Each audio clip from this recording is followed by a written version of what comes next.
Let's rock and let's rock and roll.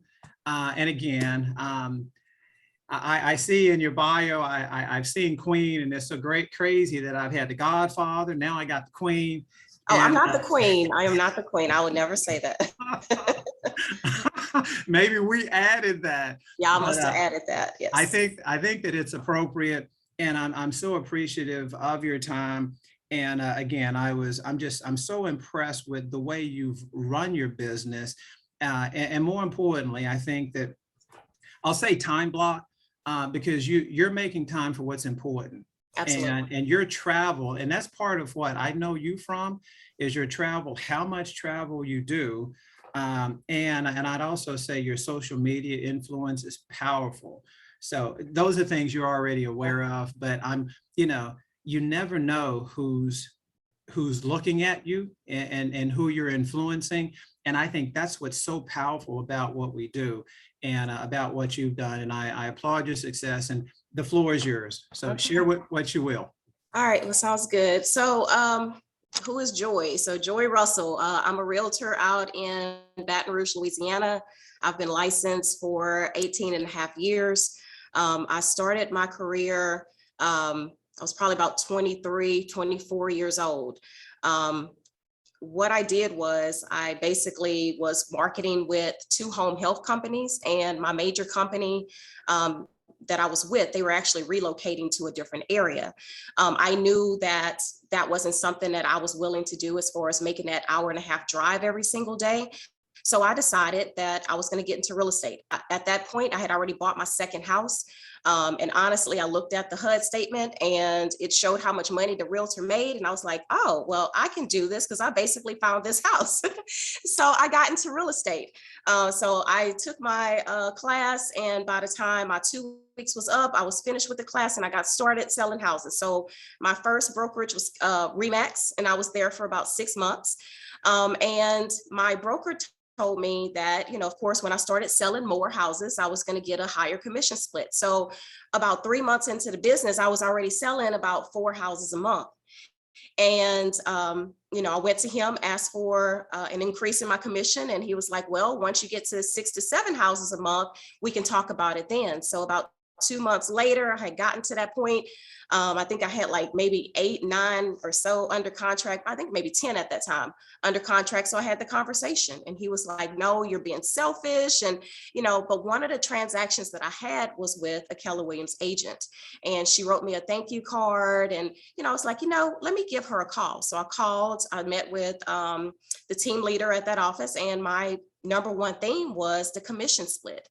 And she was like, well, the commission split here is 70%. Everyone's on that commission split. But if I can teach you to make the amount of money that you want to make, would that work for you? And I was like, that was a huge aha for me, because it wasn't about what the commission split was. It was about how much money I was going to actually keep in my pocket. So I actually left and transferred over there. And one thing that was amazing was all of the education. So I went from having one team meeting a week as education to education every single day. So I started taking as many classes as I possibly could. I was working 10 transactions at that time. And one thing my broker at the previous office told me was that if I left the company, I would never sell real estate again. So within 2 months, I lost every single deal I was working on. So as a brand new agent, about 6 months into the business, losing 10 transactions within a 2-month time frame, like that's devastating. So at that point, it was really a turning point in my career if I was going to stay in real estate, or if I was going to go ahead and leave. And a lot of people were talking, oh, she's not going to make it through this. So I just had to continue to do what I was doing before, which was I was the first person in the office every single day. And by the time everyone was coming in for 9 o'clock, I was leaving out to go lead generation, to go do my lead generation. And I did not know anything about lead generation starting out in real estate. I just knew that in order for me to obtain people to help in leads, I had to get out there and actually meet those people. So I started to just focus more so on, 6 hours of lead generation every single day. Within 9 months of being, in real estate, I was asked to sit on the board of directors. And that first year, sold $7.5 million and was rookie of the year. So how did I do it? I did it by basically being disciplined, being determined, being motivated. I had that drive to succeed. I left a job making $75,000 a year to be on commission only. So I knew I had to make at least that amount just to be able to, really have a purpose of being in real estate. So that year, rookie of the year, after that, continued to sell about 50 to 55 houses a year. I ended up reaching a turning point maybe 8 years ago. I decided to hire an admin. Before that, I was basically, like any other real estate agent, working all the time, not having any boundaries. Sometimes I would be in the office until 11 o'clock at night.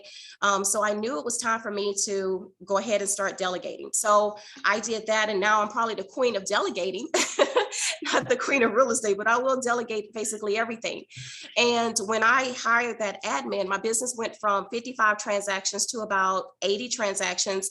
And since then, I sell on average 100 houses every single year.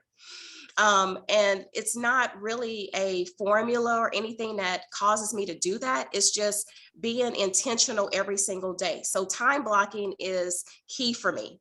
My schedule is basically the same every single day. I am not an early riser, so I'm going to wake up probably 7:30, 8 o'clock in the morning. I am at my computer for 9 o'clock. I start my lead generation and follow up at that time. My first appointment of the day does not start until 12:30 or 1 o'clock. And then I am off by 5 or 5:30 every single day. I do not work weekends, and I do travel 6 months out of the year. So it's definitely possible to live the life that you truly want to live, but you have to have that big why. You have to know why you're doing this. Why is it important to you? You have to start with a goal. So every year, in the first January 1st, actually, my boyfriend and I, we get together and we write out our goals separately, and then we discuss them. And of those goals, we're setting business goals, relationship goals, finance goals, spiritual goals. So we have all of the health goals as well. So all of those things are very important to us, and we want to make sure that we're aligned in order to do that.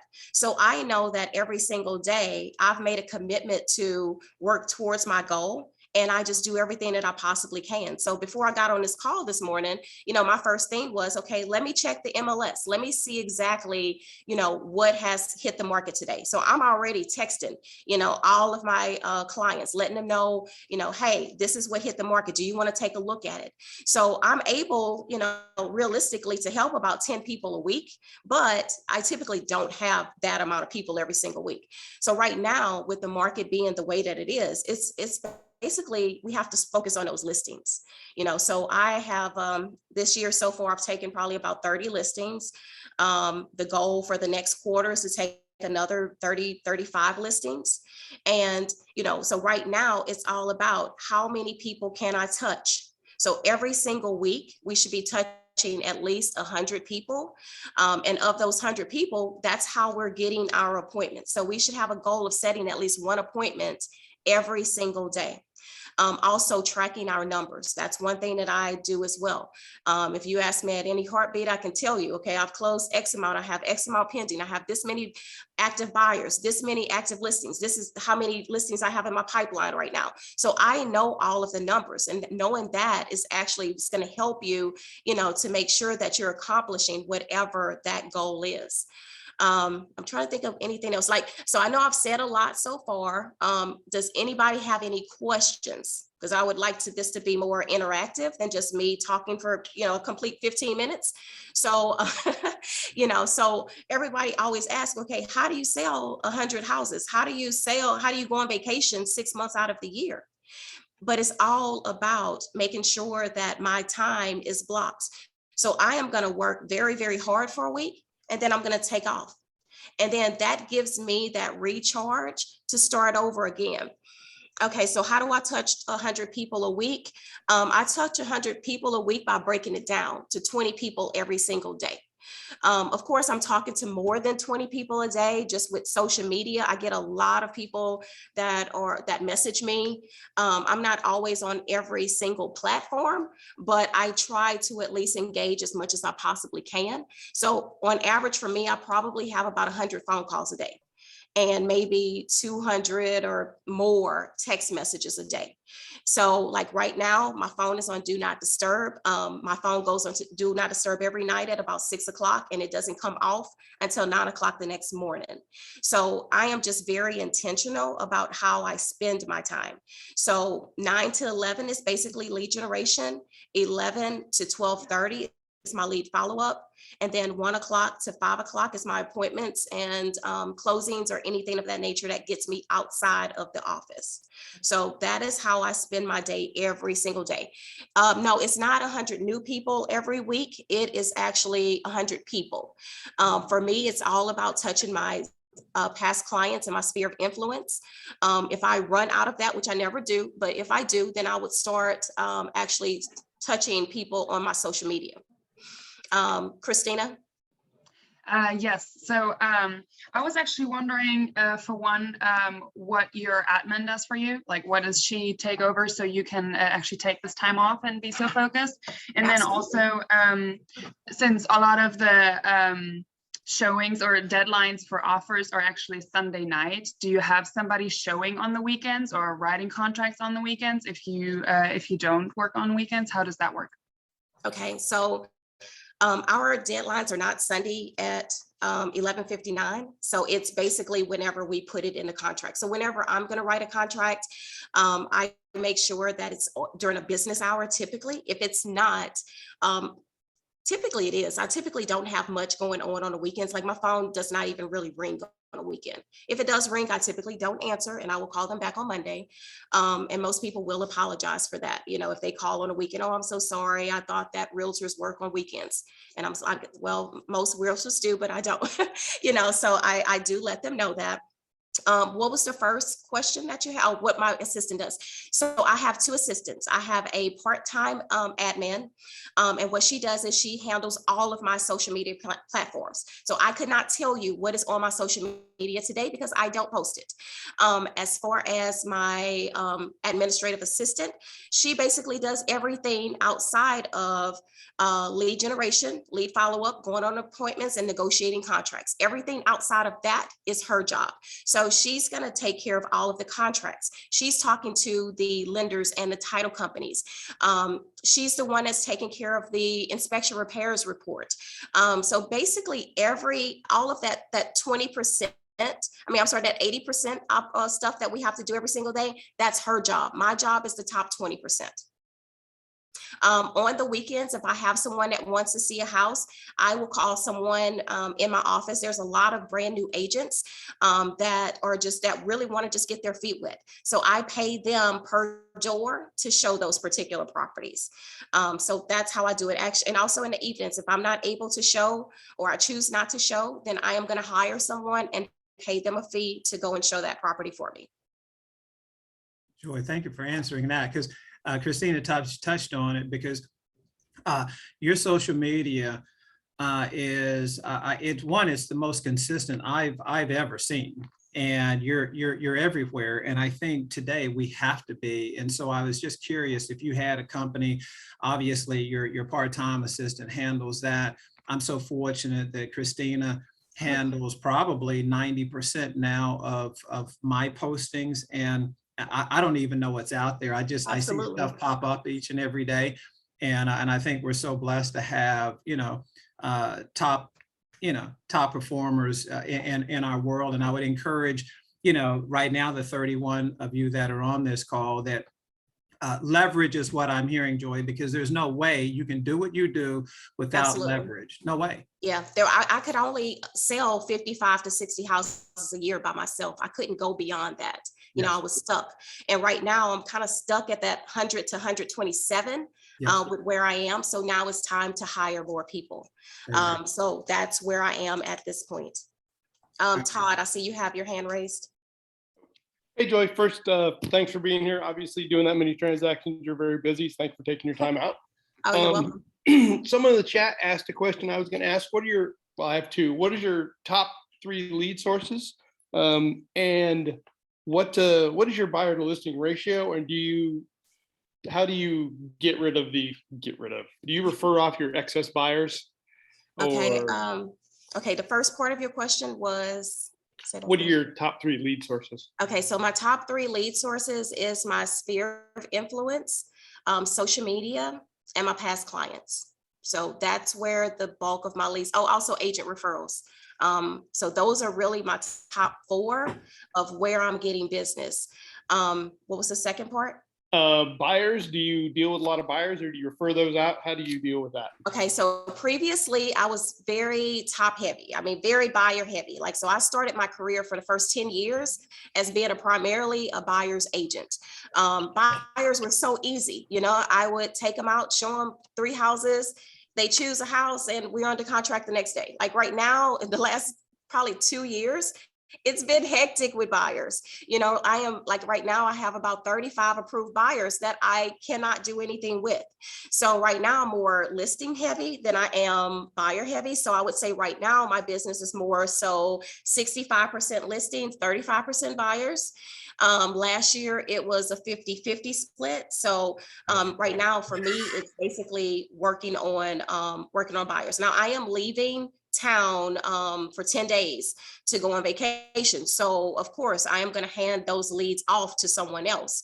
And I'll just do a 50-50 split, you know, because especially the ones that's in those lower price ranges that I can't really do anything with at this moment, I would rather give it to somebody who has more time and attention to dedicate towards them and focus on the ones that are actually ready to look right now, who actually have extra money to spend, who can compete in this market. Because if you don't have those things, you can't compete. And it's kind of like I'm spinning my wheels when I can be out there taking a listing or doing something else. Great, thank you. You're welcome. Yeah, that's so powerful. Thank you for sharing that. Oh, you're welcome. Just as crazy. So where are you going? And then where on your bucket list have you not gone yet? Because I've heard, I've heard some places and I'm like, oh my God, that would be amazing to visit that place. And you've already been there, been around the world. Where are you going and where's next? Okay, so I've visited 50 countries so far. The goal is 100. So there's a lot of places I have not been. So I am going to Curacao and to Aruba again next week for Easter break. And then I am planning a trip right now to Turkey and the Maldives in July. So if anybody wants to go, let me know.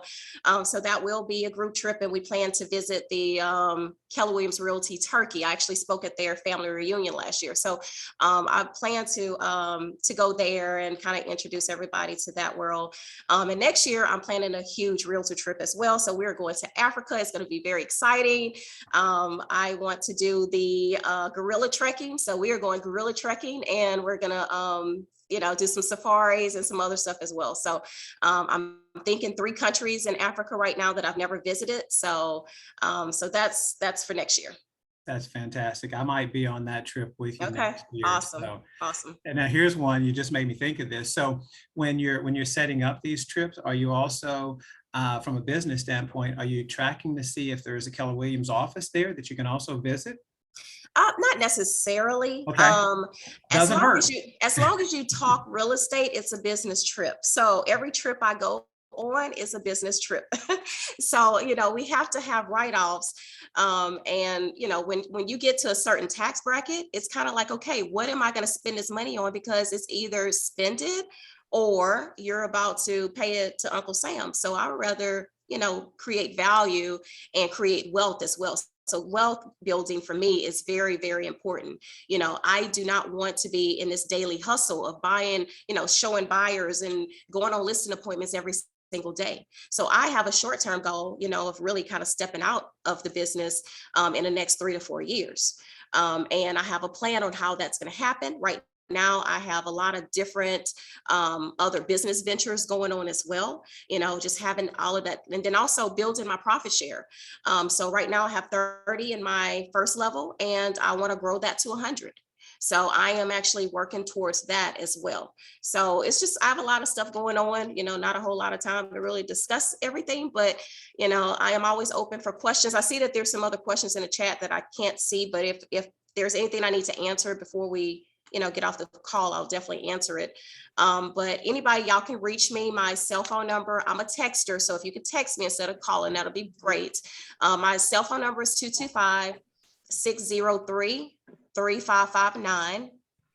Right now, my Facebook is completely full, so I can't actually add anybody else to it except any friend requests. But my Instagram is @RealtorJoy. So I think we have unlimited friends there. I really don't get on LinkedIn as much just because there's a lot of spam there. But y'all can always reach me, ask any questions that you would like. Try to catch me on a phone call is very difficult just because of time management, but I'm always open for a text message and can answer your question that way. Yeah, so one person asked how you communicate your times to your clients and stop them from reaching out on those hours off. Okay. So basically, I don't even really give them a time frame. To me, it's common sense that 5 o'clock is the end of the workday. That's the way I see it. As far as my clients, the way that I gauge how to interact with them is I always ask them up front, what does your work schedule look like? And based on that, that allows me to know, okay, this is the time that I'm going to show them properties. This is the time that I'm going to have conversations with them. So a lot of times, you teach people how to treat you, basically. So if you're calling me at 9 o'clock at night and I never answer at 9 o'clock at night, then what does that tell you? Well, Joy's not available at 9 o'clock at night. So I don't necessarily have to say, well, don't call at 9 o'clock at night. I just have to create the action that shows them that it's not okay for that to happen. And right now I'm teaching my assistant that same thing, because like I'm at dinner last night at 7:30 and she's calling and I'm like, are you still working? She was like, yeah. I said, well, take off. Like, don't answer the phone anymore. Put your phone on do not disturb. So I try to teach that to her as well, so that, we're not always boggled down with work and we can actually have a regular life as well. Okay, that's very good. And can you maybe share a system or a process that really helped you come to your current work-life balance? And just what maybe a system you're a big fan of that's working really well for you? Okay, so for me, whenever I started at Keller Williams, like I said, it was all about the education. So if I was told that 9 to 11 is my lead generation time, then I'm going to follow that. Okay, so 9 to 11 is my lead generation time. If I need to make 20 phone calls a day, then I know I need to make 20 phone calls a day. So for me, it's all about, okay, if I have, the secret ingredients to success, all I got to do is just follow that model and it's going to come. And that's exactly what happens. So for me, I'm not a techie person. I am like very simple. I try to keep things as simple and as easy as I possibly can. I use CTE, Commitment to Excellence. That's by Calvin Merchant, and it actually helps me to set my goals. It tells me how many people I need to talk to. It keeps tracks of my numbers. It keeps track of, all of my clients. So whenever I'm doing my lead generation, my CTE is already up there. So I know that today I need to call these particular people. So it's all about staying on top of, our current clients, and then also making sure that we're contacting our previous ones as well. One thing is CTE, Commitment to Excellence. So CTE. And if your office is not paying for it, I don't think it's that expensive. My office pays for it, but I think it's maybe $29 or $39 a month. So it's not expensive at all. But I'm telling you, that has been a life changer for me. Also, I forgot what I was about to say. The second thing, I'm using the personal marketing company as a follow-up. So it's like $25 per client. So once that client closes, you set them up with the personal marketing company, and they will actually follow up with that client for 3 years. So the first mail out that they get, it will be mailing addresses with their name, their, all of their information, and like a thank you, and also asking for referrals. So that goes out first. And then after that, they'll get a newsletter, a postcard, a birthday card, anniversary card, like all of those different things. So that has been great. Joy, that's powerful. I again, because I know how it's time blocked, right? And I want to make sure that we don't go over, because you've shared some not just nuggets but some boulders, and I think that's so powerful. And I appreciate your time, Jason, Todd, Chris. Brett, Loopy, we do have Candy. We've got the CTE here in the office, and I really haven't utilized it. I think it's time that we delve into that darn thing, because if it Yes. helps Joy Russell, my goodness, it It it can definitely help helps me. us, Yes. right? So like anytime I need to know, okay, well, who is in my pipeline? Who do I need to contact? What listings do I have? Who do I need to follow up with? It's all there. And it only takes a couple of seconds to input the data, So for me, like I said, I have to make it as simple as possible, just because I am working with so many people, and, I have so many phone calls and so many text messages every single day. And to make sure that no one is falling through the cracks, I have to just make sure that I have something in place that's gonna, have that constant reminder. Okay, I need to contact this person, or I need to do this, or whatever. I also do my 36 touches well. So that is touching your clients and, past clients, whatever, 36 times a year. And that's through phone calls, text messages, emails, items of value, and also client events. So client events are very important as well. I'm always giving away something, doing some type of giveaway. The end of the year is like my big party. That's what everybody always looks forward to. So it's a client appreciation gala that I have in December, just to say thank you to my clients. So everybody dresses up in their semi-formal or formal attire. They're able to take pictures. They're, basically all you can eat, dance, and then win thousands of dollars of prizes. So that's like my big event, but I have events all throughout the year. So, but yeah, I'm always doing something. I see that your thing says give where you live. I do a lot of community service as well. So the reason why I'm out there is because, in the very beginning, it was all about, making sure that people knew who I was. And when they thought of real estate, they thought of me. I'm an introvert. Most people would probably think I'm an extrovert, but I'm mainly an introvert, to be honest with you. And coming into this business, you cannot be that way. So basically what I would do is I would wear my name tag every single day. And if I made eye contact with anyone, I had to stop that person, have a conversation with them, introduce myself, and then also ask for a referral and give them 2 business cards, 1 card for them and 1 card for their referral. And then also, instead of paying at the pump or going through a drive-through, I forced myself to go inside. And while I was inside, I had conversations with everybody that I'm in line with, everybody I've made eye contact with, and I would actually ask the cashier if I could leave my cards at the register. So my cards were all over the place. Like, it wasn't about making 20 contacts a day at that point.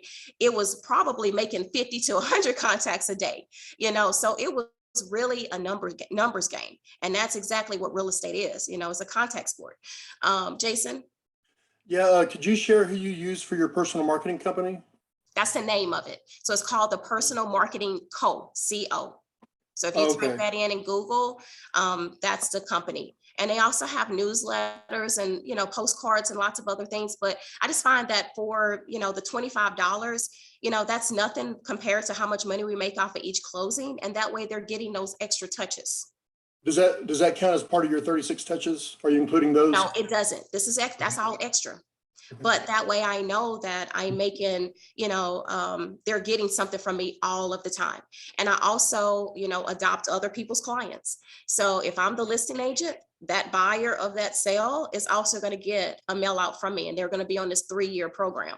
So whenever they decide to sell their house, who's contacting them the most? I am. So they might not be on I actually add them to my 36 touch as well too. So they're not going to get the phone calls from me, but they're going to get everything else.